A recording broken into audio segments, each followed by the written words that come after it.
Not all pools have lifeguards. There are backyard pools, or you have the beach, lakes. These are all places Texans like to go to cool off during the summer months. But if you have children, you know how important it is to keep your eyes on them at all times. In fact, drowning is the leading cause of death for children 1 to 4 during the summer months. Joining us now to talk more about this is Dr. Benedict Ifedi, a family doctor from Memorial Hermann Hospital.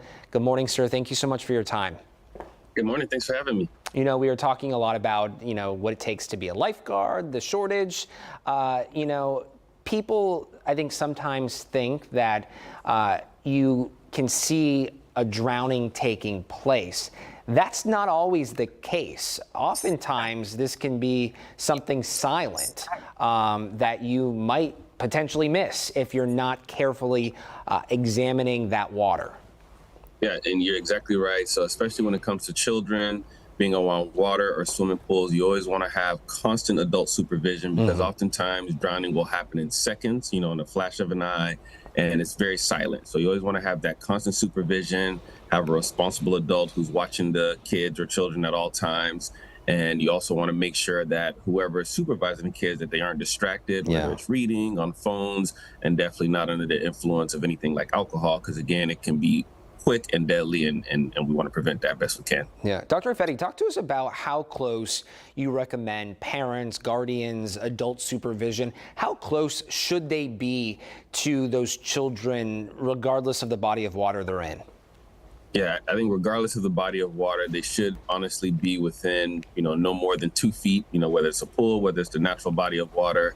Because as we said, within seconds it can happen, and you want to be able to get directly to that children to be able to save them, administer life-saving aid if needed, especially if you're going to be in a natural body of water. Having a life jacket can be very beneficial, even if it's someone who's undergone any formal swimming lessons. Yeah. Talk to us about floaties. I know this has been sort of a controversial back and forth topic, over the years. Are they good? Are they not good? Do they offer enough protection? Talk to us. What are your thoughts on floaties? Yeah, I think floaties, they have a place, but I think when you talk about the things that are for sure going to provide that buoyancy and save somebody and keep somebody afloat who's not able to swim, you want to get a certified life jacket for sure. I think floaties can be fun if it's a skilled swimmer or if they're directly next to an adult who's skilled. But I think you can never go wrong with a life jacket if there's any question of, whether it's a children or even an adult, their ability to swim. Yeah, once upon a time ago, my mother was a lifeguard, and then I ended up following in her footsteps, becoming a lifeguard later. And I feel like they threw me in a pool. They didn't really throw me in the pool, but they probably did. I don't know. When I was like 3 years old, and it was like sink or swim, I think there were some lessons there. But talk to us, and I feel like at one point somebody was like, "Oh, that was late. My child started swimming when they were 1." Talk to us about the appropriate age, a child can start to swim, or at least, be enrolled into swimming lessons.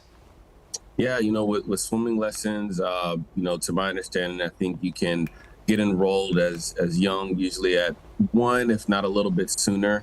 And every child develops a little bit differently, but I think you can enroll them as early as that age. And then also, especially with adults, if you're not able to swim, it's good for you to also take formal swimming lessons. So not only can your child swim, but you can as well. And if, your child or anybody else ever needs aid, you'll be able to have that ability. Yeah, and I know this is a really big deal in many of our communities throughout the Houston area, that access to those lessons.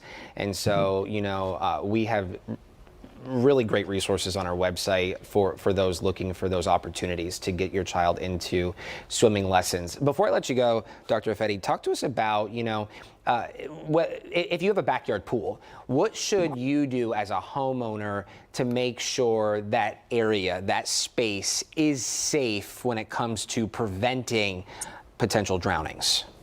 Great question. So if you have a home personal pool, one of the biggest recommendations we have is to have a complete fence around the pool that has a gate that can be self-latching, self-closing, so that if there is no adults around, a young kid is not able to get through that fence and access the pool and have that risk of drowning. You also want to remove any toys that may attract kids to the pool that could increase the risk of drowning. And if you have, say, a day party or a swim session, after all of that is done, you want to make sure that you lock and close any doors that could potentially have access to the pool. So then you know that there is kind of a blockage to that entry. Yeah. And if anyone was to go there, they would go through an adult where you'd be able to visualize them and be able to stop them. Yeah, I know this conversation has really focused on children, but this also can prevent drowning, whether it be with our pets, adults, elderly folks. So a lot of good lessons to be learned from this conversation. We so much appreciate your time, Dr. Ifedi. Thank you so much for joining us. Yeah, my pleasure. Thank you for having me.